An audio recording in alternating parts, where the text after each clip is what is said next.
Okay, तपाईहरुले समाचार अनि सामाजिक सञ्जालमा हेरि नै रहनु भएको छ।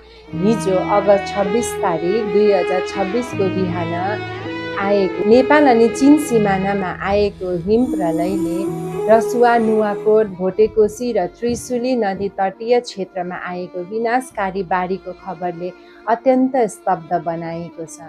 बाढीको कारणले ज्यान गुमाउनु हुनेहरूप्रति भावपूर्वक श्रद्धाञ्जली व्यक्त गर्दै घाइतेहरूको शीघ्र स्वास्थ्य लाभको कामना गर्दछु। बेपत्ता भएकोहरूको छिटो उद्धार भएको होस्।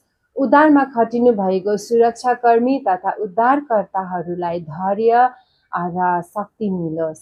अनि यही नै समय हो, हामी सबैजना एकजुट हौँ, हामी एकअर्कालाई सहयोग पुर्याउँ, हामी एकअर्काको लागि प्रार्थना गरौँ र यो विपत्तिको कठिन घडीमा हामी सबैजना एक हौँ।